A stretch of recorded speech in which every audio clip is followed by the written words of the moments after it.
Hello, good morning my dear student. तो मैं अमन कुमार करता हूँ आप सभी का स्वागत हमारे प्यारे चैनल साइंस विजन पे, जहाँ पे मैं आपको पढ़ाऊंगा कंप्लीट 9th की साइंस। और आज का जो हमारा टॉपिक होगा वो हमारा होगा सर्कुलेटरी सिस्टम।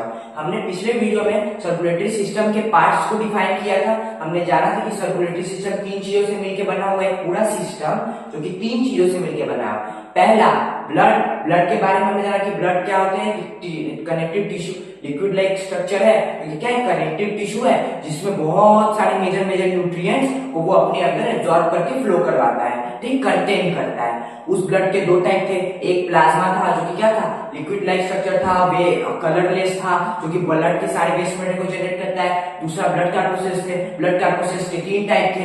सबसे पहला टाइप क्या था हमारा, आरबीसी, जो कि हेमोग्लोबिन कंटेन करता है, जिसके थ्रू ब्लड में ऑक्सीजन फ्लो हो पाता है।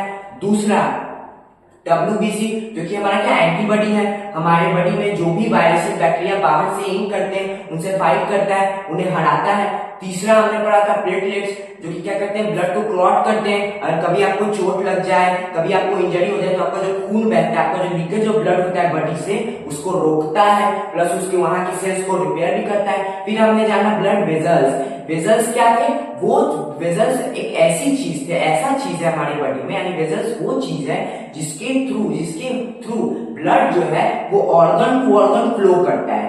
वेजल्स क्या है, जैसे आपके घर में पाइप होता है जिसके थ्रू वाटर फ्लो करता है, वैसे हमारे बॉडी के अंदर एक वेजल्स होता है जो कि जिसके थ्रू क्या फ्लो करता है, ब्लड जिसके थ्रू फ्लो करता है। वेजल्स तीन प्रकार के थे। आर्टरी वो था जो कि ऑक्सीजनेटेड ब्लड कैरी करता है, accept pulmonary artery. Pulmonary word हम खास करके किसके लिए, रिस्पिरेशन के लिए यूज करते हैं, लंग्स के लिए यूज करते हैं। फिर उसका हमने वेन जाना जो कि डीऑक्सीजनेटेड ब्लड कैरी करता है, एक्सेप्ट पल्मोनरी वेन। फिर हमने जाना कैपिलरी क्या था, जो वेन और आर्टरी को जोड़ के रखे। कैपिलरी एक कनेक्टर था जो कि वेन और आर्टरी को दोनों को पकड़ के रखता है, जोड़ के रखता है, हमने वो जाना। फिर हमने जाना तीसरा सर्कुलेटरी सिस्टम का पार्ट, जो था हमारा हार्ट क्या था, हार्ट वो ऑर्गन था जो कि ब्लड को प्रेशर देता है, ताकि वो वॉल्स के थ्रू ऑर्गन्स तक पहुंच सके, और ऑर्गन्स उसमें से ऑक्सीजन और ग्लूकोज लेके सेलुलर रेस्पिरेशन करे और एनर्जी प्रोड्यूस करे। यहां तक हम लोगों ने पढ़ लिया था। हमने क्या जाना था कि हार्ट के जो मसल्स होते हैं वो लगातार कॉन्ट्रैक्ट रिलैक्स करते हैं। हार्ट के मसल हर कॉन्ट्रैक्ट रिलैक्स का प्रोसेस करते हैं, जिससे क्या जनरेट होता है, प्रेशर जनरेट होता है, और वही प्रेशर के थ्रू ब्लड जो है वो आर्टरी और वेन्स के थ्रू फ्लो करता है, और ऑर्गन हार्ट टू ऑर्गन जाता है और ऑर्गन टू हार्ट आता है। हमने इतना सब कुछ पढ़ लिया था। अब हम हमने हार्ट का फ्लो चार्ट भी देखा था, हमने हार्ट के बारे में डायग्राम के थ्रू एनालाइज भी किया था, कैसे हार्ट टू ऑर्गन ब्लड जाता है, फिर ऑर्गन टू हार्ट ब्लड आता है, कैसे ब्लड फिल्टर होता है, लंग्स जाके सब पढ़ता है। अब हार्ट के कुछ बचे हुए पार्ट हैं जिनको आज हम एक्सप्लोर करेंगे, जिनके बारे में जानेंगे। तो आइए जानते हैं उनके बारे में। तो सबसे पहला जो पार्ट है वो है हमारा also have third vena cava. मैंने आपको दो वेना कावा बताया था, एक सुपीरियर जो कि डीऑक्सीजनेटेड ब्लड हमारे अपर बॉडी से लेके आता है, एक इंफीरियर जो कि डीऑक्सीजनेटेड ब्लड हमारे लोअर बॉडी से लेके आता है, ठीक। एक तीसरा वेना कावा भी है जो कि जो वो भी क्या होता है, वेन होता है। तीसरा वेना कावा क्या है, also have third vena cava, that is called coronary sinus, जिसे हम लोग कोरोनरी साइनस कहते हैं, और it collects blood from the heart itself. देखिए कोरोनरी साइनस क्या, एक वेन है, जैसे बाकी वेन हमारे बॉडी में है वैसे ये भी एक वेन है, ये भी एक ब्लड वेसल है। इसका काम क्या है, जिससे आप लोगों के दिमाग में ख्याल आया हो कि हार्ट जो है वो तो प्रेशर जनरेट करता है और वो पूरे बॉडी ऑर्गन को ब्लड फ्लो कराता है, ठीक है। तो यानी वो खुद तो ब्लड रखता नहीं होगा, हार्ट खुद ब्लड थोड़ी रखता है। अभी तक तुम लोगों ने बात समझ क्या लगी, हार्ट खुद ब्लड नहीं रखता, उसके पास ब्लड आता है ऑर्गन से, उसके बाद वो उसे क्या करता है, प्रेशर देके लंग्स में भेजता है, फिर लंग्स से ब्लड आता है हार्ट में, फिर प्रेशर देके हार्ट से बॉडी ऑर्गन में भेजता है। ये प्रोसेस लगातार चल रहा है, यानी हार्ट खुद ब्लड को होल्ड नहीं करता, वो ब्लड को भेजता है बस प्रेशर देके। लेकिन हार्ट, क्योंकि हार्ट भी सेल से मिलकर बना है, वो भी बहुत टिश्यूज से मिलकर बना है, वो भी एक ऑर्गन है, मस्कुलर ऑर्गन। तो क्योंकि अगर वो मस्कुलर ऑर्गन है, उसके पास सेल्स है, तो उसको भी तो एनर्जी चाहिए। वो जो हार्ट के मसल लगातार कॉन्ट्रैक्ट रिलैक्स कर रहे हैं, उसके लिए उन्हें भी तो एनर्जी चाहिए। अब अगर उन्हें एनर्जी नहीं मिलेगी तो वो ये प्रोसेस कैसे करेंगे, उनके मसल्स कैसे वर्क करेंगे, तो उनको एनर्जी चाहिए। बनाने के लिए उनको भी क्या चाहिए, ऑक्सीजन और ग्लूकोज चाहिए, यानी उन्हें भी क्या चाहिए, ऑक्सीजनेटेड ब्लड चाहिए। तो वो ऑक्सीजनेटेड ब्लड हार्ट के पास कौन लेके आएगा, वो ऑक्सीजनेटेड ब्लड हार्ट के पास लेके आएगा coronary sinus. Coronary sinus actually क्या करता है कि जो डीऑक्सीजनेटेड ब्लड हार्ट के पास अपना डीऑक्सीजनेटेड ब्लड होता है उसको उठा के क्या करता है, हार्ट को देता है। फिर उसी हार्ट में से ऑक्सीजनेटेड ब्लड जो होता है उसको निकाल के उससे हार्ट को देता है, और हार्ट उस ऑक्सीजनेटेड ब्लड से एनर्जी बनाता है और फिर वर्क करता है। तो हार्ट के पास ऑक्सीजनेटेड ब्लड लेके कोरोनरी साइनस आता है, जिसके थ्रू हार्ट एनर्जी बनाता है, और वो क्या कर पाता है, वो सर्कुलेटरी सिस्टम, सर्कुलेशन का प्रोसेस कर पाता है, उसके मसल्स कॉन्ट्रैक्ट कर पाते हैं। तो कोरोनरी साइनस का सीधा सा काम है कि वो हार्ट के पास ऑक्सीजनेटेड ब्लड लेके जाता है और हार्ट से डीऑक्सीजनेटेड ब्लड को लेके भी हटाता है, लेके जाता है। यानी वो हार्ट से डीऑक्सीजनेटेड ब्लड हटाता भी है और ऑक्सीजनेटेड ब्लड लेके आता भी है कि हार्ट में बेचारा सेलुलर रेस्पिरेशन का प्रोसेस करे, क्योंकि वो भी तो सेल से बना है, उसे भी तो एनर्जी चाहिए। तो यही हमारा कोरोनरी साइनस का काम। और कोरोनरी साइनस जो है वो एक वेन है। कोरोनरी साइनस क्या है, एक वेन है। अब आइए अगले पार्ट को, जो कि हमारा क्वाड्रियट टेंडे है। आप सब जानते होंगे कि आपके हार्ट के दो वाल होते हैं इन साइड में, एक होता है हमारा ट्राइकस्पेड वॉल, एक होता है बाइकस्पेड वॉल। इस बाइकस्पेड वॉल से एक रोप जैसा स्ट्रक्चर जुड़ा हुआ होता है, एक फाइब्रस रोप जैसा स्ट्रक्चर अटैच होता है। तो ये करता क्या है, इसी फाइब्रस रोप स्ट्रक्चर को हम लोग बोलते हैं क्या, क्वाड्रियट टेंडे। ये करता क्या है, इस सब जानते हैं कि ऊपर वाले को हम एट्रियम कहते हैं, नीचे वाले को हम क्या कहते हैं, वेंट्रिकल्स कहते हैं। तो होता क्या है कि जब भी हार्ट के अंदर ब्लड का प्रेशर बहुत ज्यादा है, हार्ट के अंदर ब्लड का प्रेशर बहुत ज्यादा है, क्योंकि उसके मसल्स जो हैं वो लगातार कॉन्ट्रैक्ट का प्रोसेस कर रहे हैं। तो क्योंकि इसके अंदर प्रेशर ज्यादा है, तो होता क्या है कि मानिए यह ब्लड सीधा वॉल खुला, ट्राइकस्पेड वॉल खुला, और जो ब्लड है वो नीचे आया, यहां से भी नीचे आया, दोनों का प्रेशर ज्यादा है। तो अब ये जो हमारा होता है क्या कहते हैं, क्वाड्रियट टेंडे, ये क्या करता है, ये इस ब्लड को अपने से टकरा देता है, ये इस ब्लड को अपने से कोलैप्स करवा देता है, अपने से टकरा देता है। जैसे ही ये ब्लड इससे टकराएगा, इस पूरे वेंट्रिकल्स के एरिया में डिस्प्रेड हो जाएगा। क्या हो जाएगा, फैल जाएगा। क्या हो जाएगा, पूरे एरिया में फैल जाएगा, पूरे एरिया में फैल जाएगा, पूरे एरिया में डिस्ट्रीब्यूट हो जाएगा। जैसे ही ये पूरे एरिया में डिस्ट्रीब्यूट हुआ, हार्ट के जो सेल्स हैं या वॉल है वो डैमेज होने से बच गए। कैसे, अब सोचिए ये नाम, ये क्वाड्रियट टेंडे नाम, ब्लड का प्रेशर एट्रियम्स में बहुत ज्यादा है, सीधे ब्लड वॉल खुलेगा ट्राइकस्पेड वॉल के अंदर, सारा का सारा जो ब्लड है वो डायरेक्ट हार्ट के किसी एक सरफेस को हिट करेगा, एक सर्टेन सरफेस को हिट करेगा लगातार, क्योंकि हार्ट लगातार क्या कर रहा है, प्रोसेस कर रहा है कॉन्ट्रैक्शन सर्कुलेशन का, कॉन्ट्रैक्शन रिलैक्सेशन का अपने मसल्स का। तो क्या होगा, कोई एक सर्टेन रीजन पे गिरेगा, एक सर्टेन रीजन पे गिरेगा, प्रेशर बहुत ज्यादा है तो उस रीजन को वो डैमेज कर सकता है। तो ये क्वाड्रियट टेंडे क्या करता है, ब्लड को चारों तरफ डिस्ट्रीब्यूट कर देता है, ब्लड को फैला देता है, जिससे कोई एक रीजन हिट नहीं होती है और हार्ट का सेल्स बच जाते हैं प्रेशर से डैमेज होने से। अब मानिए कोई इंसान दौड़ रहा है और मैं उस पर रस्सी बांध दूं, तो क्या होगा, अब वो इंसान वहीं तक दौड़ेगा जहां तक मैं रस्सी छोड़ूंगा। वैसे ही इस क्वाड्रियट टेंडे के होने से अब ब्लड चारों तरफ फैल जाएगा, किसी एक जगह ना फैल के। तो आइए इसके बारे में जानते हैं। Two fibrous quartz, fibric quartz है, ठीक है, बहुत सॉफ्ट होता है, अटैच टू वॉल्स, वॉल्स के एक एंड से अटैच होता है, attach to walls at one end, wall के एक एंड से अटैच होता है, एक इस वॉल के एंड से अटैच है, एक इस वॉल के एंड से, एक इस वॉल के एंड से, इस वॉल के एंड से attach to ventricle, their other ends attach to ventricles, और इसके अदर जो एंड्स है वो वेंट्रिकल्स से अटैच है। वेंट्रिकल्स कौन, ये नीचे वाले।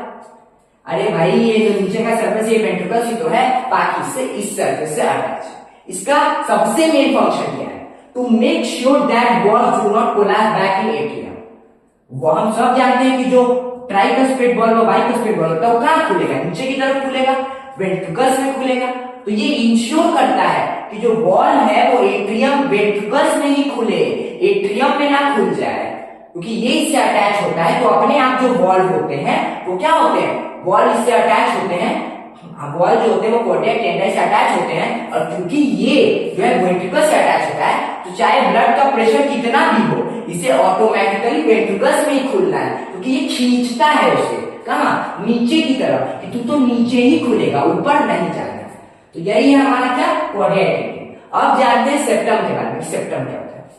हम सब जानते हैं कि हमारा जो हार्ट है उसके 4 चेम्बर्स हैं, ठीक है, 4 चेम्बर्स हैं। इस वाले चेम्बर्स को हम लोग बोलते हैं एट्रियम, वेंट्रिकल्स, इसे बोलते हैं हम एट्रियम और लेफ्ट वेंट्रिकल्स, ठीक है, लेफ्ट वेंट्रिकल्स। तो होता क्या है कि हम सब जानते हैं कि हमारा लेफ्ट साइड जो होता है वो ऑक्सीजनेटेड ब्लड को कंटेन करता है और राइट साइड जो होता है वो डीऑक्सीजनेटेड ब्लड को कंटेन करता है। तो ये ऑक्सीजनेटेड ब्लड और डीऑक्सीजनेटेड ब्लड मिक्स ना हो, ये राइट वाला ब्लड लेफ्ट में ना जाए, लेफ्ट वाला ब्लड राइट में नहीं जाए, इसको इंश्योर करता है एक दीवार। आपको यहाँ पे एक स्ट्रेट वॉल दिख रही होगी, एक दीवार दिख रही है, इसी दीवार को हम लोग बोलते हैं क्या? सेप्टम। इस दीवार को हम लोग बोलते हैं सेप्टम। इस दीवार को हम बोलते हैं सेप्टम। सेप्टम क्या करता है? राइट एट्रियम और राइट साइड के ब्लड को लेफ्ट साइड के ब्लड से मिक्स होने से बचाता है, डीऑक्सीजनेटेड ब्लड ऑक्सीजन ब्लड को मिक्स होने से बचाता है। सेप्टम क्या होता है? दीवार की तरह होता है, एक दीवार। जैसे दीवार को अपार्ट नहीं कर सकते वैसे ही हार्ट में एक दीवार की तरह होता है, जो 2 चेम्बर्स को डिवाइड करता है। कौन 2 चेम्बर? एक हमारा ऑक्सीजनेटेड ब्लड और एक हमारा डीऑक्सीजनेटेड ब्लड। मैंने 2 चेम्बर इस सेंस से बोला क्योंकि आपको बोला कि सर 4 चेम्बर होता है, 2 बोल रहे हो, पढ़ने नहीं आता। अरे मैंने 2 चीज वगैरह इस सेंस में बोला क्योंकि एक हमारा क्या है? ऑक्सीजनेटेड और एक डीऑक्सीजनेटेड ब्लड के सेंस में मैंने 2 चेम्बर बोला। तो ये हमारे 2 चेम्बर्स को डिवाइड करके रखता है, जिससे ऑक्सीजनेटेड ब्लड और डीऑक्सीजनेटेड कभी मिक्स नहीं होंगे तो ज्यादा जल्दी ऑक्सीजन पहुंचेगा सेल्स तक, ज्यादा एनर्जी बनेगा। तो सेप्टम का यही होता है, वो डिवाइडिंग वॉल है। आइए उसके बारे में जानते हैं। Septum is a dividing wall which divide the 2 chambers of heart. Heart के 2 चेम्बर्स को डिवाइड करता है एंड इंश्योर करता है दैट ऑक्सीजनेटेड और deoxygenated blood do not mix, कि ऑक्सीजनेटेड ब्लड और डीऑक्सीजनेटेड ब्लड मिक्स ना हो। अब आपके मन में यहाँ सवाल आ रहा सर ये आपका राइट साइड है तो आपने यहाँ पे लेफ्ट क्यों लिखा, और ये आपका लेफ्ट साइड है तो ये आपने राइट क्यों लिखा? एक्चुअली में तो सर ये राइट एट्रियम और ये राइट वेंट्रिकल होना चाहिए, फिर ये क्यों है? अब सोचो, मेरे क्लास में सवाल आया तो मेरे भाई ने इसका डाउट दिया था, तो होता क्या है सोचो मेरे बड़े भाई ने। तो इमेजिन करो कि अब यही फिगर को तुम उठाओ और अपने बॉडी में अटैच करो। इसी फिगर को तुम उठा के जब अपने बॉडी से अटैच करोगे तो तुम्हें पता चलेगा। और तुम सोचो ये फिगर है, इस फिगर तुम उठाए, अब सोचो तुम्हारे दिल में भी और तुम्हारा हार्ट है उसका भी यही लेबलिंग होगा। अब इसको उठाओ और इधर रखो। जैसे ही तुमने इस इमेज को ऐसे रखा तो तुम्हारा लेफ्ट साइड लेफ्ट के बराबर आ गया, लेफ्ट साइड जो लेफ्ट एट्रियम हो गया और जो राइट साइड है वो राइट एट्रियम में बदल गया। मैंने क्या बोला? ये फिगर है, इस फिगर को तुम उठाओ और अपने बॉडी में अटैच कर दो। अब सुनो, तुम्हारे बॉडी में तुम हार्ट के 4 पार्ट करो तो तुमको क्या पता है? जैसे ही तुम बॉडी में हार्ट का 4 पार्ट करोगे तो क्या होगा? लेफ्ट साइड क्या होगा? ये, और राइट साइड क्या होगा? ये। लेकिन अब इसी फिगर को तुम्हें कॉपी में उतारना है तो तुम क्या करोगे? इसे कॉपी में उतारोगे। जैसे ही तुमने इसे कॉपी में उतारा पिक्चर क्या हो गया? इन्वर्ट हो गया, कन्वर्ट हो गया, उल्टा हो गया। पिक्चर क्या हो गया? उल्टा हो गया। जब भी हम डायग्राम या इमेज बनाते हैं हार्ट का कॉपी में या बोर्ड में तो क्या होता है कि राइट साइड लेफ्ट में बदल जाता है, लेफ्ट साइड राइट में बदलता है। तो कभी भी जब एग्जाम देंगे, एग्जाम हॉल में बैठेगा और हार्ट का सर्कुलेटरी सिस्टम समझाएगा, हार्ट का डायग्राम बनेगा तो याद रखना आपका जो राइट है एक्चुअल में वो हार्ट का लेफ्ट है और आपका जो लेफ्ट है वो एक्चुअल में हार्ट का राइट है। बस आपको ये समझना है क्योंकि आप इमेज बोर्ड और पेपर पे बना रहे हो। अगर यही इमेज आप अपने बॉडी में देखोगे हार्ट का तो लेफ्ट में दिखेगा, राइट में दिखेगा। मुझे उम्मीद है मैं आपको अच्छे समझा होगा, आपको समझा होगा। अब हम आगे बढ़ते हैं ब्लड प्रेशर पे। हमारा नेक्स्ट टॉपिक है ब्लड प्रेशर। ब्लड प्रेशर करते हैं, हम सब जानते हैं हार्ट जो होता है वो लगातार कॉन्ट्रैक्ट रिलैक्स करता है हमेशा। ब्लड को प्रेशर जनरेट करता है, हार्ट प्रेशर जनरेट करता है जिसके थ्रू ब्लड जो है वो हार्ट से आर्टरी वेन के थ्रू होते हुए मसल्स में जाता है, मसल्स से हार्ट में आता है। ये सब एक प्रेशर की वजह से होता है। अब वही प्रेशर ब्लड का है तो हम जानेंगे ब्लड प्रेशर क्या है। तो ब्लड प्रेशर एक्चुअली में होता क्या है उसके बारे में आइए डिटेल में जानते हैं। क्या कि ये किस बला का नाम है? The force exert against one vessel is called blood pressure. सीधा सा मतलब है, वेसल का मतलब आर्टरी और वेन, कैपिलरी, आप समझ लोगे। तो ये बोल रहा है कि ब्लड प्रेशर वो फोर्स है जो कि वॉल के अगेंस्ट लगता है। किसके वॉल के अगेंस्ट लगता है? आर्टरी और वेन के वॉल के अगेंस्ट जो प्रेशर लगता है, फोर्स लगता है, उसे हम लोग ब्लड प्रेशर कहते हैं। अब सीधी सी बात है भाई, आर्टरी और वेन में ब्लड फ्लो हो रहा है तो वो उसके वॉल के यानी उसके दीवार के अगेंस्ट फ्लो हो रहा है। अगेंस्ट फ्लो हो रहा है, इसलिए यहाँ पे लिखा हुआ है, तो वो अगेंस्ट में फोर्स लगा रहा है, तो the force exerts against wall vessel is called blood pressure. उसी को हम लोग ब्लड प्रेशर बोलते हैं। ब्लड प्रेशर दो प्रकार के होते हैं, पहला सिस्टोलिक, दूसरा डिस्टोलिक। अब आप समझिए, आपको सिस्टोलिक और डिस्टोलिक का उतना नहीं पढ़ना, ठीक है, तो क्वेश्चन में भी नहीं आता, लेकिन मैं आपको बता रहा हूँ। सिस्टोलिक प्रेशर क्या होता है समझिए, कॉन्ट्रैक्शन ऑफ मसल। जब आपके आर्टरी में मसल्स का कॉन्ट्रैक्शन होता है तो उसे हम सिस्टोलिक बोलते हैं, उस समय ब्लड का सिस्टोलिक प्रेशर चल रहा होता है। और जब आपके आर्टरी में मसल्स का रिलैक्सेशन होता है तब उसे हम डिस्टोलिक बोलते हैं, यानी डिस्टोलिक प्रेशर बोलते हैं। और प्रेशर सबसे ज्यादा हमारा आर्टरी में होगा, क्योंकि आर्टरी को ब्लड हार्ट से लेके ऑर्गन तक जाना है, वेन में बहुत कम होगा, ये हमको पता है। अब कुछ और बातें हैं। सबसे पहला बात,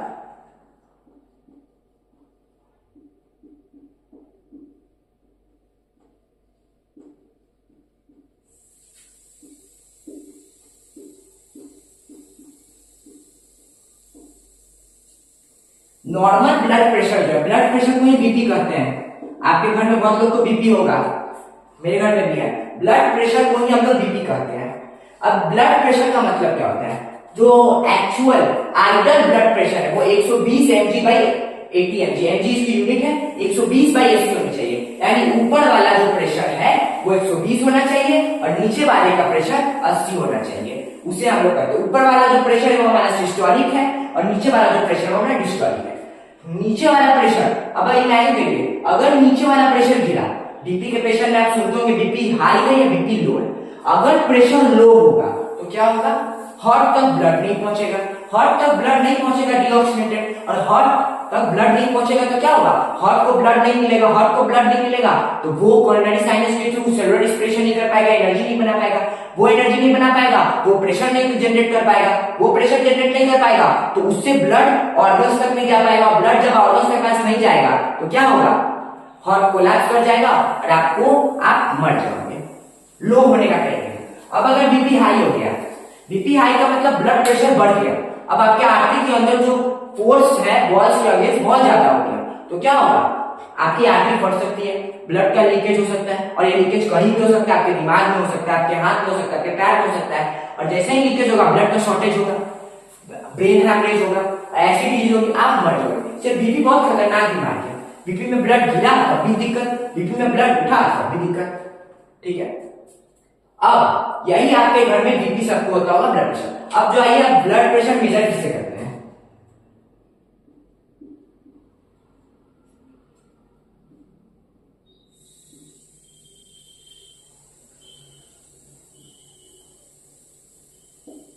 स्पैग्नोमैनोमीटर। स्पैग्नोमैनोमीटर वो इंस्ट्रूमेंट है जिससे हम ब्लड प्रेशर मेजर करते हैं। स्पैग्नोमीटर वो इंस्ट्रूमेंट है जिससे हम ब्लड प्रेशर मेजर करते हैं, कोई ब्लड प्रेशर जिससे मेजर किया जाता है। अब आइए आगे नेक्स्ट पार्ट पे, कि अब हमें जानना है कि हमने पिछले टॉपिक में पढ़ा था कि हमारा जो हार्ट है ह्यूमन बॉडी का वो डबल सर्कुलेशन करता है। पहला सर्कुलेशन कहाँ होता है, बॉडी से हार्ट डीऑक्सीनेटेड और फिर वो डीऑक्सीनेटेड लंग्स में जाता है जिससे हम लोग पल्मोनरी सर्किट बोलते हैं। दूसरा, लंग्स से हार्ट में ऑक्सीजनेटेड आता है, फिर हार्ट से अरोटा के थ्रू बड़ी ऑर्गन्स में जाता है। अब हम पढ़ेंगे डबल और सिंगल सर्कुलेशन के बारे में। हम सबने पिछला वीडियो पढ़ा था, पिछले लेक्चर में बताया कि हमारा जो हार्ट होता है वो डबल सर्कुलेशन करता है। पहले सर्कुलेशन में क्या होता है, जो ब्लड होता है वो बॉडी से कहां जाता है, डीऑक्सीनेटेड हार्ट में, और हार्ट से जाता है लंग्स में, उसे हम लोग कहते हैं पल्मोनरी सर्किट। और फिर उसी लंग से ऑक्सीजनेटेड ब्लड आता है हार्ट में, और फिर अरोटा के थ्रू वही हार्ट से जाता है बड़ी ऑर्गन में, जिसे हम लोग कहते हैं सिस्टमैटिक सर्किट। ऐसे भी ऑर्गन दुनिया में एग्जिस्ट करते हैं जिनके हार्ट के पास दो चेंबर हैं और वो क्या करते हैं, वो सिंगल सर्कुलेशन करते हैं, एक टाइम पे उनके बॉडी हार्ट से एक ही बार ब्लड पास आउट होता है, ठीक। तो आइए जानते हैं कि उनमें और डबल सर्कुलेशन में क्या है। तो differentiation between single and double circulation. सबसे पहले single circulation, in a single cycle blood passes the heart only one. एक बार में हार्ट से सिर्फ एक बार ब्लड पास करेगा और इसको हम कहेंगे single circulation. Double circulation, in a single cycle blood passes the heart twice. Double circulation में क्या होगा, एक समय में हार्ट से दो बार ब्लड पास आउट होंगे, जैसे कि हमारे और आपके में होता है, ह्यूमन बींग्स में होता है। क्या होता है, एक पल्मोनरी सर्किट, एक सिस्टमैटिक सर्किट, सिस्टमैटिक, ठीक है। दूसरा, लेस एनर्जी में। अब सीधी सी बात है, सिंगल सर्कुलेशन में ब्लड जब एक ही बार पास होगा हार्ट से एक टाइम पे, तो क्या होगा, लेस ब्लड पहुंचेगा ऑर्गन्स के पास, लेस ऑक्सीजन पहुंचेगा। जब लेस ऑक्सीजन पहुंचेगा तो लेस सेलुलर रेस्पिरेशन होगी, और जब लेस सेलुलर रेस्पिरेशन होगी तो लेस एनर्जी बनेगी। ठीक है। Double circulation make more energy, double circulation में ज्यादा एनर्जी बनेगी। अब यहां भी जाहिर सी बात है कि जब एक समय पे हार्ट 2 बार ब्लड को पास आउट करेगा तो क्या होगा, ज्यादा ब्लड पहुंचेगा सेल्स तक ऑक्सीजनेटेड, ज्यादा ऑक्सीजन मिलेगा तो ज्यादा सेलुलर रेस्पिरेशन होगा तो ज्यादा एनर्जी बनेगा। ठीक है। तीसरा, deoxygenated blood and oxygenated blood mix करते हैं। अब क्या होता है कि जितने भी सिंगल सर्कुलेशन के ऑर्गेनिज्म होते हैं उनके हार्ट के पास 2 चेंबर होते हैं, तो क्योंकि उनके पास सिर्फ 2 चेंबर होते हैं तो कभी कभी सर्कुलेशन के प्रोसेस के दौरान उनका ब्लड मिक्स हो जाता है, ऑक्सीजन और डीऑक्सीजन ब्लड मिक्स हो जाता है। वहीं हम डबल सर्कुलेशन की बात करें तो no chance of mixing of oxygenated and deoxygenated blood. Double circulation में ऑक्सीजनेटेड और डीऑक्सीजनेटेड ब्लड का मिक्स होने का कोई चांस नहीं है। क्यों? कि भाई एक सेप्टम दाना खड़ा है। हमने क्या पढ़ा था, सेप्टम क्या है, डिवाइडिंग वॉल, जो कि हमारे ब्लड को डिवाइड करके रखता है 2 चेंबर में, एक में जहां डीऑक्सीजनेटेड रहेगा और एक में ऑक्सीजनेटेड रहेगा। और कोई दीवार को पार कर सकता है नहीं, उसी तरह कोई भी सेप्टम को पार नहीं कर सकता। तो डबल सर्कुलेशन वाले जितने प्रॉब्लम है वहां तो मिक्सिंग का कोई सवाल ही नहीं होता। चौथा पॉइंट, फिश शार्क रोहूटिसी, जो फिश होते हैं, शार्क होते हैं, रोहू होते हैं, इनके जो हार्ट होते हैं इनमें 2 चेंबर होते हैं और ये सिंगल सर्कुलेशन करते हैं। वहीं हम बात करें डबल सर्कुलेशन की तो बर्ड्स और मैमल्स, जितने भी बर्ड्स और मैमल्स आपको दिखाई दे रहे हैं वो सारे के सारे जो होते हैं वो क्या करते हैं, डबल सर्कुलेशन करते हैं। सारे के सारे डबल सर्कुलेशन करते हैं। तो सबके हार्ट के पास 4 चेंबर होता है, सेप्टम होता है और कभी ब्लड कभी मिक्स नहीं होता, और वो क्या करते हैं, डबल सर्कुलेशन कर रहे होते हैं। और मैमल्स और बर्ड्स ऐसे ऑर्गेनिज्म, ऐसे भी बहुत सारे ऑर्गेनिज्म हैं, मैमल्स और बर्ड्स जितने भी आपको देखने को मिलेंगे वो सब ये प्रोसेस करते हैं। आप इसे पहले कीजिए फिर हम आगे बढ़ते हैं। तो आपने, मुझे उम्मीद है आपने लिख लिया होगा, तो मैं पीछे आपको लिखाया था। अब हम आगे बढ़ते हैं। अब हमने लगभग सर्कुलेटरी सिस्टम को खत्म कर दिया, सर्कुलेशन प्रोसेस को खत्म कर दिया ह्यूमन की। हमने जान लिया हार्ट के बारे में, हमने जान लिया सर्कुलेटरी पार्ट्स के बारे में। अब यहाँ पे कुछ आउटकम्स हैं जो कि सर्कुलेटरी सिस्टम पे बेस्ड हैं, जिन पे डायरेक्ट क्वेश्चंस भी आते हैं और जो कि बहुत इंपॉर्टेंट भी है। आइए उनके बारे में जानते हैं, उसके साथ पूरी की पूरी सर्कुलेशन ह्यूमन बींग्स खत्म करते हैं, सर्कुलेटरी सिस्टम में ह्यूमन बींग खत्म करते हैं। सबसे पहले जो क्वेश्चन पूछता है कि why we need a chambers in the heart, हमें हार्ट में चेंबर्स क्यों चाहिए। अगर हार्ट में मान लो चेंबर्स थे, 4 चेंबर्स थे ना, एक था हमारा right atrium, right ventricles, left atrium, left ventricle, plus हम उन 4 चेंबर्स का क्या जरूरी है, सेप्टम जो 2 चेंबर्स को अलग करते हैं, सबका क्या जरूरी है, क्या जरूरी है 4 चेंबर्स का। अगर हार्ट में 4 चेंबर्स रहता, सीधा हार्ट होता और उसमें सीधा ब्लड फ्लो करता तो क्या होता। सबसे पहला आउटकम तब समझ लो, अगर मान लो सीधा ब्लड फ्लो करता सर, सीधे ब्लड आता, तब तो ऑक्सीजनेटेड और डीऑक्सीजनेटेड ब्लड मिक्स हो जाता। सबसे पहला आउटकम क्या है, ऑक्सीजनेटेड ब्लड और डीऑक्सीजनेटेड ब्लड मिक्स हो जाता। डीऑक्सीजनेटेड ब्लड और ऑक्सीजनेटेड ब्लड मिक्स होता तो सेल के पास क्या होता सर, ऑक्सीजनेटेड ब्लड नहीं पहुंच पाता, या पहुंचता भी तो कम अमाउंट में पहुंचता, तो कम एनर्जी प्रोड्यूस होता। ये बेसिक कॉन्सेप्ट आपको समझ है। अब जानते हैं होता क्या। सबसे पहले क्यों होता है, क्वेश्चन पूछा है, नहीं होता तो ये सब होता क्यों हम वो बताते हैं। To prevent mixing of oxygenated blood deoxygenated blood, सबसे पहला पॉइंट, चेंबर्स का सबसे पहला काम ही है कि हार्ट में ऑक्सीजनेटेड और डीऑक्सीजनेटेड ब्लड को मिक्स होने से रोके, ऑक्सीजनेटेड ब्लड अलग हो, डीऑक्सीजनेटेड ब्लड अलग हो, सबसे पहले। दूसरा, more oxygen will be supplied to body organs to better way, body organs के सेल्स के पास ज्यादा से ज्यादा ऑक्सीजन पहुंचे, कम समय में पहुंचे और अच्छे तरीके से पहुंचे। इसके लिए हमारे चेंबर्स को अलग होना जरूरी है कि ज्यादा चेंबर्स होंगे तो ऑक्सीजनेटेड ब्लड अच्छे तरीके से जाएगा, डीऑक्सीजनेटेड ब्लड मिक्स नहीं होगा, ये सब आउटकम। तीसरा, highly efficient supply of oxygen to the body को ज्यादा से ज्यादा ऑक्सीजन मिल सके। मैंने आपको बताया अगर चेंबर्स नहीं होते तो deoxygenated blood oxygen blood mix हो जाते हैं। अगर मिक्स हो जाते तो क्या होगा, बॉडी ऑर्गन्स के पास ऑक्सीजनेटेड ब्लड नहीं पहुंच पाता, या पहुंचता भी तो कम पहुंचता। लेकिन चेंबर्स की वजह से ऑक्सीजनेटेड ब्लड और डीऑक्सीजनेटेड ब्लड अलग अलग है, बीच में सेप्टम दागा खड़े हैं, तो दोनों कभी मिक्स नहीं होंगे। तो क्या होगा, ज्यादा से ज्यादा ऑक्सीजनेटेड ब्लड सेल्स के पास पहुंचेगा, ज्यादा से ज्यादा ऑक्सीजन को ले पाएंगे और ज्यादा से ज्यादा रिस्पिरेशन कर पाएंगे और ज्यादा से ज्यादा एनर्जी बना पाएंगे।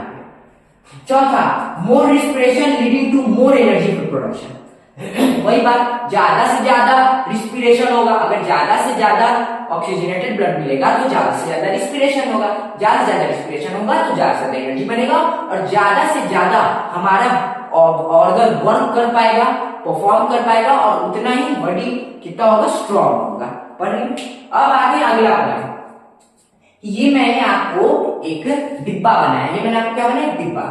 इस डिब्बा में क्या है, 4 चीजों में क्लासिफिकेशन है। सबसे पहला स्पीसीज, दूसरा चेम्बर्स। दुनिया में बहुत सारे स्पीसीज है, सबके पास हॉट होता है, लेकिन सबके पास सेम नंबर ऑफ चेम्बर्स नहीं होते हैं। सबके पास सेम नंबर ऑफ चेम्बर्स नहीं होते, मल्टीसेलुलर में सब में सेम नंबर ऑफ चेम्बर्स नहीं होते, तो चेम्बर्स है। टाइप ऑफ सर्कुलेशन, सब डबल सर्कुलेशन नहीं करते, तो वो सर्कुलेशन का भी टाइप है। चौथा जो है टेम्परेचर, टेम्परेचर में आपको बाद में पढ़ा होगा, ठीक। पहले आप ये 3 पॉइंट समझिए, ठीक है। सबसे पहला जो स्पीसीज है वो फिश है। फिश के पास 2 नंबर ऑफ चेम्बर्स होते हैं और फिश सिंगल सर्कुलेशन करता है। सबको पता है कि फिश के पास हार्ट में 2 चेम्बर्स होते हैं, जो जिसके वजह से वो सिर्फ सिंगल सर्कुलेशन कर पाता है, ठीक है। दूसरा एम्फीबियंस। एम्फीबियंस उन ऑर्गेनिज्म को कहा जाता है जो कि लैंड पे भी रह सकते हैं, वाटर पे भी रह सकते हैं, जो कि एक्वेटिक भी हो और टेरेस्ट्रियल भी हो। दोनों ऑर्गेनिज्म उन्हें एम्फीबियंस कहते हैं। तो एम्फीबियंस हमारा फ्रॉग जैसे हो गया, ठीक। तो जो फ्रॉग ये सब टाइप के ऑर्गेनिज्म होते हैं, उनके पास उनके हार्ट में 3 चेम्बर्स होते हैं और वो इनकम्प्लीट डबल सर्कुलेशन कर पाते हैं, यानी वो भी पूरी तरह डबल सर्कुलेशन का प्रोसेस नहीं कर पाते। क्यों? कि 4 चेम्बर नहीं होता सीधा। तीसरा रेप्टाइल्स। जितने भी रेप्टाइल्स होते हैं, चाहे रेप्टाइल्स में आप ले लो, चैमेलियन ले लो, कोई भी आप रेप्टाइल ले लो, जितने भी रेप्टाइल हमारे होते हैं उन सबके पास स्नेक भी क्या है, रेप्टाइल है। तो जितने भी हमारे रेप्टाइल होते हैं उनके पास 3 चेम्बर्स होते हैं, उनके हार्ट में 3 चेम्बर्स होते हैं और वो भी इनकम्प्लीट डबल सर्कुलेशन कर पाते हैं, क्योंकि 4 चेम्बर नहीं सीधा। लेकिन एक रेप्टाइल ऐसा है, क्रोकोडाइल भी रेप्टाइल है, मगर वो डबल सर्कुलेशन, लेकिन उसके पास 4 चेम्बर्स होते हैं। मैंने क्या बोला, क्रोकोडाइल भी रेप्टाइल है, लेकिन उसके हार्ट में 4 चेम्बर्स होते हैं और वो डबल सर्कुलेशन कर पाता है, वो एक्सेप्शन है, ठीक है। सारे रेप्टाइल में से एक ही वही रेप्टाइल होता है। चौथा बर्ड्स। मैंने आपको पहले बताया जितने भी बर्ड्स होते हैं दुनिया में उनके हार्ट में 4 चेम्बर्स होते हैं और क्योंकि उनके पास 4 चेम्बर्स है तो वो डबल सर्कुलेशन कर पाते हैं। 5वां मैमल्स। जितने भी मैमल्स होते हैं दुनिया में वो सारे के सारे मैमल्स के पास 4 चेम्बर्स होता है और तो और वो डबल सर्कुलेशन कर पाते हैं, ठीक है। अब आइए टेम्परेचर पे। इससे सीरियसली डायरेक्ट क्वेश्चन बात होता है कि what is the differentiate between cold blooded animal and warm blooded animal. Cold blooded animal और वार्म ब्लडेड एनिमल्स में क्या अंतर होता है? तो देखिए, जो कोल्ड ब्लडेड एनिमल्स होते हैं ना, वो ऐसे ऑर्गेनिज्म होते हैं जो कि जिनके बॉडी का टेम्परेचर फिक्स नहीं होता, जिनके बॉडी का टेम्परेचर फिक्स होता है। जैसे मानिए अभी बहुत गर्मी है, टेम्परेचर बहुत ज्यादा हाई है, बाहरी टेम्परेचर बहुत ज्यादा हाई है, लेकिन आउटर टेम्परेचर बहुत ज्यादा एटमॉस्फेयर का हाई है। लेकिन इस हाई टेम्परेचर में भी अगर मैं आपके ह्यूमन बींग्स में आपके या मेरे में थर्मामीटर लगा हुआ तो आपके बॉडी का एक फिक्स टेम्परेचर होगा, आपके बॉडी का एक फिक्स टेम्परेचर होगा। बॉडी का हमेशा एक फिक्स टेम्परेचर होता है, बॉडी का फिक्स टेम्परेचर होता है। लेकिन कुछ ऑर्गेनिज्म ऐसे होते हैं जिनके बॉडी का टेम्परेचर फिक्स नहीं होता, वो क्या होते हैं, वो आउटर एटमॉस्फेयर के टेम्परेचर के हिसाब से उनके बॉडी के इनसाइड टेम्परेचर को इफेक्ट होता है। मैंने क्या बोला, कुछ ऐसे ऑर्गेनिज्म हैं जिनके टेम्परेचर एटमॉस्फेयर से एटमॉस्फेयर से इफेक्ट होते हैं। अब ये इफेक्ट क्यों होते हैं? देखिए, जितने भी ऑर्गेनिज्म होते हैं जिनके पास 3 या 2 चेम्बर्स होते हैं, 3 या 2 चेम्बर्स होते हैं, उनके में क्या होता है, वो सारे के सारे कोल्ड ब्लडेड एनिमल्स होते हैं, वो सारे के सारे कोल्ड ब्लडेड एनिमल्स हैं, यानी उनका टेम्परेचर एटमॉस्फेयर पे इफेक्ट करता है। मगर जितने भी 4 चेम्बर्स ऑर्गेनिज्म होते हैं, जिन ऑर्गेनिज्म के पास 4 चेम्बर्स हैं, वो वार्म ब्लड होते हैं, यानी उनका टेम्परेचर एटमॉस्फेयर के टेम्परेचर से एटमॉस्फेयर का टेम्परेचर उनके बॉडी के टेम्परेचर पे इफेक्ट नहीं डालेगा। सर वैसा काहे होगा, काहे नहीं इफेक्ट डालेगा? जैसे मान लो ये क्या मेरा बर्ड्स और मैमल्स और क्रोकोडाइल होंगे, वो सारे के सारे वार्म ब्लड होंगे, यानी उनका बॉडी का टेम्परेचर फिक्स है। चाहे तुम अंटार्कटिका चल जाओ, चाहे तुम दिल्ली चल जाओ, कहीं भी चल जाओ, जनरली केस बता रहा हूं, कहीं भी चल जाओ, उनका टेम्परेचर फिक्स रहेगा। मैं थर्मामीटर लगाऊंगा तो उनका टेम्परेचर फिक्स रहेगा, नॉर्मल टू नॉर्मल रहेगा, फिक्स है, बदलता नहीं है। मगर जो कोल्ड ब्लडेड एनिमल्स उनका टेम्परेचर बदलता है एटमॉस्फेयर के हिसाब से। अब ये क्यों बदलता है, ये आपको इस स्लाइड में समझ में आएगा। इधर मोर चेम्बर्स, जिसके पास मोर चेम्बर्स होगा वो क्या होगा, उसके पास सेपरेशन ऑफ ऑक्सीजनेटेड ब्लड और डीऑक्सीजनेटेड ब्लड का सेपरेशन होगा, यानी ऑक्सीजनेटेड ब्लड और डीऑक्सीजनेटेड ब्लड अलग होगा, सीधी बात है। तीसरा, मोर ऑक्सीजन डिस्ट्रीब्यूशन, सेल के पास ज्यादा एनर्जी पहुंचेगा, मतलब सेल के पास ज्यादा ऑक्सीजन पहुंचेगा। चौथा, ज्यादा ऑक्सीजन पहुंचेगा तो ज्यादा रिस्पिरेशन होगा, ज्यादा इंस्पिरेशन होगा तो ज्यादा एटीपी प्रोड्यूस होगा, यानी ज्यादा एनर्जी प्रोड्यूस होगा। ज्यादा एनर्जी प्रोड्यूस होगा तो that energy is use for temperature regulation. जो एनर्जी किसी भी लिविंग ऑर्गेनिज्म के बॉडी में प्रोड्यूस होता है, उसी एनर्जी से उस बॉडी ऑर्गेनिज्म का टेम्परेचर रेगुलेट किया जाता है, बॉडी रेगुलेट करता है। बॉडी जो एटीपी एनर्जी बनाता है उसी एटीपी एनर्जी से अपना टेम्परेचर रेगुलेट करता है। तो क्योंकि इन जितने भी ये ऑर्गेनिज्म चाहे फिश हो, एम्फीबियन हो, रेप्टाइल हो, एक्सेप्ट क्रोकोडाइल, उनके पास या तो वो सिंगल सर्कुलेशन कर रहे हैं, सिंगल सर्कुलेशन कर रहे हैं, या तो उनके पास दो चेंबर है। यानी क्योंकि उनके पास सिर्फ सिंगल सर्कुलेशन कर रहे हैं, यानी उनके पास ऑक्सीजन की इफिशियंसी कम है, तो उनके में कम एनर्जी प्रोड्यूस होगा। और जब उनके में कम एनर्जी प्रोड्यूस होगा तो वो अपना टेम्परेचर क्या कर, वो अपना टेम्परेचर मेंटेन नहीं कर पाएंगे। और क्योंकि वो अपना टेम्परेचर मेंटेन नहीं कर पाएंगे, क्योंकि वो अपना टेम्परेचर मेंटेन नहीं कर पाएंगे,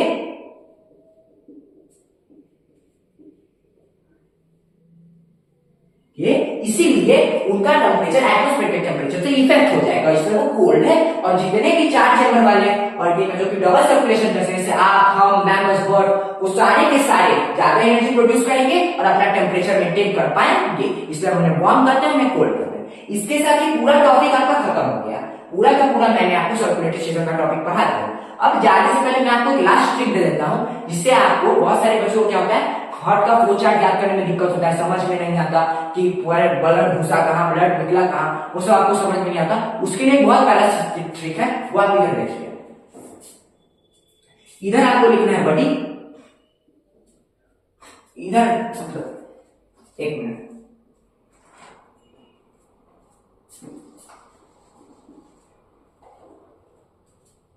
तो इसे आप एक बार लिख लीजिए, इसे आप लिख लीजिएगा। और ये जो मैं ट्रिक है जो मैं आपको बताऊंगा, वो मैं आपको अगले वीडियो में जहां पे मैं आपको लिंक पढ़ाऊंगा वहां पे वो ट्रिक लिखा के आपका काम आसान करूंगा। तब तक के लिए आप इसे लिख लीजिए। और मुझे उम्मीद है कि मैंने ये टॉपिक आपको बहुत बढ़िया तरीके से अच्छे से पढ़ाया होगा। और अगर कोई गलती हुई होगी तो कमेंट सेक्शन में जरूर कमेंट करिएगा, बताइएगा कि मुझसे क्या गलती हुई, कि मैं उसे और सुधारूं, और अच्छा कंटेंट लाऊं, आपको और अच्छे से पढ़ाऊं।